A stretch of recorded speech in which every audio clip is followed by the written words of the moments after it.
بسم اللہ الرحمن الرحیم۔ آل عمران کی 59 نمبر آیہ مبارکہ ہے، چھٹا رکوع ہے سورہ آل عمران کا۔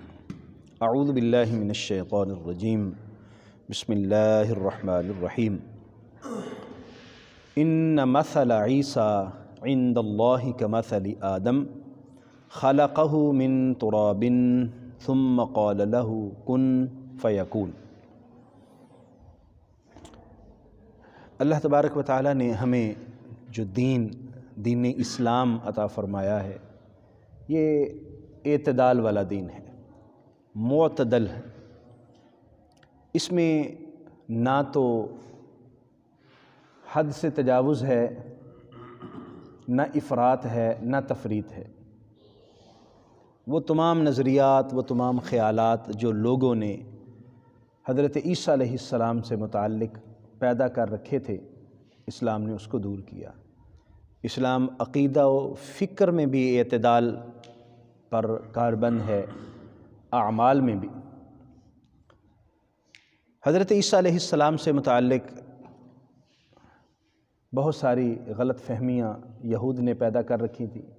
انہوں نے آپ کی رسالت کو بھی ماننے سے انکار کر دیا، اور نعوذ باللہ من ذالک حضرت مریم پر طرح طرح کے بہتان اور ان کی طرف گناہ کی نسبت۔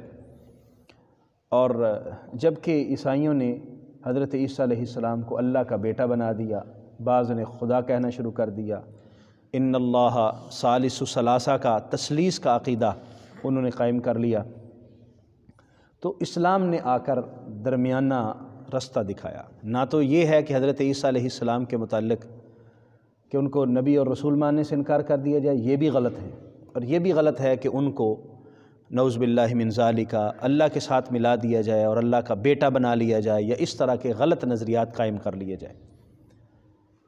نبی کریم صلی اللہ علیہ وسلم کے پاس نجران کے کچھ عیسائی حاضر ہوئے اور ان سے بات چیت ہوئی، تو حضرت عیسیٰ علیہ السلام کے متعلق انہوں نے کہا جی کہ حضرت عیسیٰ اللہ کے بیٹے ہیں۔ حضور علیہ السلام نے فرمایا کہ یہ کیسے ممکن ہے؟ اللہ تو لم یلد ولم یولد ہے، نہ وہ کسی سے پیدا ہوا ہے، نہ اس سے کوئی پیدا ہوا ہے، یہ درست عقیدہ نہیں ہے۔ انہوں نے کہا کہ دیکھیں جی، یہ کیسے ہو سکتا ہے کہ کوئی بھی بغیر باپ کے پیدا ہوا ہو؟ تو حضرت عیسیٰ علیہ السلام بغیر باپ کے پیدا ہوئے، کیونکہ آپ کا باپ کوئی نہیں ہے۔ حضرت مریم کی شادی کہیں نہیں ہوئی، تو اس کا مطلب ہے کہ اللہ حضرت عیسیٰ کے باپ ہیں۔ اس غلط نظریے کی بنیاد کیا تھی کہ بغیر باپ کے کوئی پیدا نہیں ہو سکتا۔ اللہ تعالیٰ نے یہ آیات مبارکہ نازل فرمائی، فرمایا ان مثل عیسیٰ عند اللہ کمثل آدم۔ حضرت عیسیٰ علیہ السلام کی مثال اللہ کے نزدیک ایسے ہی ہے جیسے حضرت آدم علیہ السلام کی مثال ہے۔ خلقہ من تراب، اللہ تعالیٰ نے حضرت آدم کو مٹی سے بنایا، ثم قال له کن، پھر انہیں فرمایا ہو جا، فیکون، اور وہ ہو گئے۔ حضرت آدم علیہ السلام کا پتلا مٹی سے بنایا، مٹی سے بنا کے اللہ تعالیٰ نے اس میں اپنی روح پھونکی، اور حضرت آدم علیہ السلام زندہ ہو گئے۔ اب حضرت آدم علیہ السلام کا باپ بھی نہیں ہے، ماں بھی نہیں ہے، تو پھر انہیں بھی اللہ کا بیٹا کہو، جبکہ حضرت عیسیٰ کو تو تم مانتے ہو اور حضرت آدم علیہ السلام کو نہیں مانتے، تو یہ کیا عقیدہ ہوا؟ سو اللہ تبارک و تعالیٰ کی اصل میں قدرت ہے۔ حضرت عیسیٰ علیہ السلام کی پیدائش کے موقع پر بھی اللہ نے اپنی قدرت کا اظہار فرمایا، اور فرمایا کہ بغیر باپ کے ہوگا، سو ہو گیا۔ اور حضرت آدم علیہ السلام کی تخلیق، سو یہ سمجھنا کوئی مشکل کام نہیں ہے کہ حضرت عیسیٰ علیہ السلام بغیر باپ کے کیسے پیدا ہو گئے۔ بھی اللہ تبارک و تعالیٰ کا امر ہوا، سادی سی بات ہے۔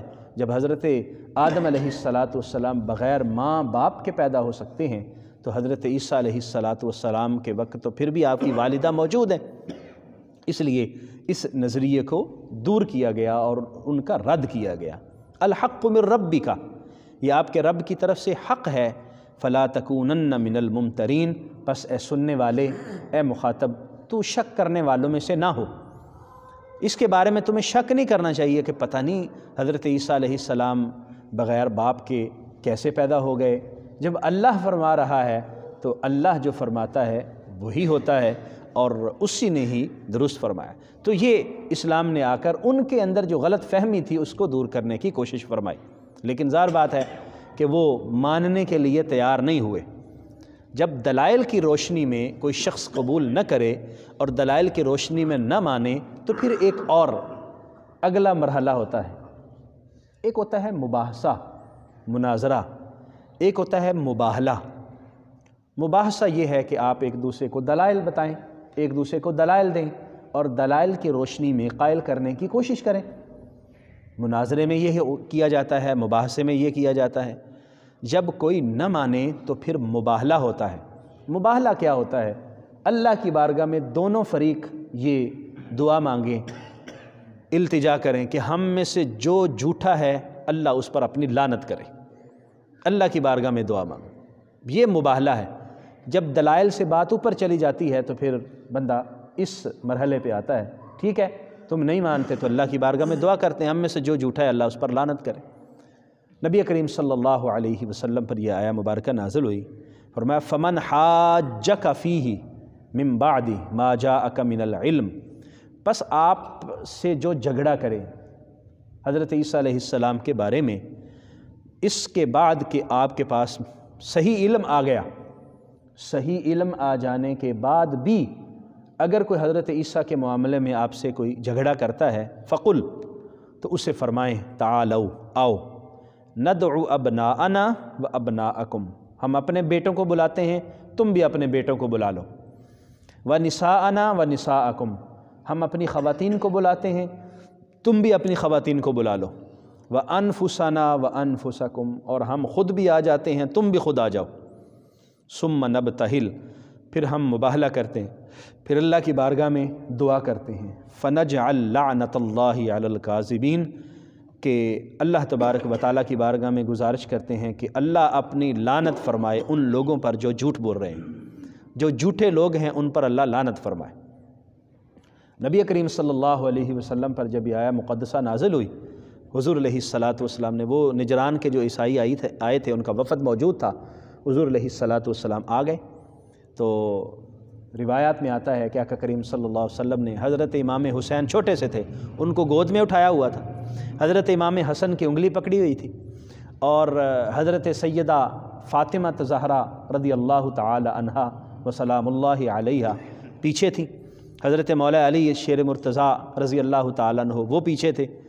تو حضور علیہ السلام آ گئے، بھئی ہم تو پہنچ آئے ہیں، اللہ نے کہا تھا آ جاؤ، آپ بھی آ جاؤ، اولاد بھی لے آؤ، عورتیں بھی لے آؤ، ہم آ گئے، آؤ اب اللہ کی بارگاہ میں ہم دعا کرتے ہیں، اگر تم جھوٹے ہو تو اللہ تم پر لعنت کرے، ہم جھوٹے ہیں تو اللہ ہم پر لعنت کرے، اللہ کی بارگاہ میں مباہلہ کرتے ہیں۔ جب دلائل سے بات نہیں مان رہے تو پھر یہ حل باقی رہ گیا۔ انہوں نے کہا اچھا جی ہمیں ذرا موقع دیں، ہم مشورہ کر لیں، مشورہ کر لو۔ انہوں نے آپس میں مشورہ کیا تو ان کا جو بڑا پادری تھا اس نے کہا کہ اللہ کے بندو، ان کو پتہ تو تھا کہ ہم غلط ہیں، یہ درست کہہ رہے ہیں، ہم جھوٹے ہیں اور یہ صحیح ہیں۔ انہوں نے کہا کہ اگر یہ جو شخصیت سامنے کھڑی ہیں انہوں نے دعا کر دی اور جو ہستیاں ان کے ساتھ ہیں انہوں نے آمین کہہ دی تو اللہ تبارک و تعالی ہم سب کو تباہ و برباد کر دے گا، اور پوری دنیا کے اندر ہمارا کوئی بھی شخص باقی نہیں رہے گا، سب کے سب جو ہے وہ تباہ و برباد ہو جائیں گے۔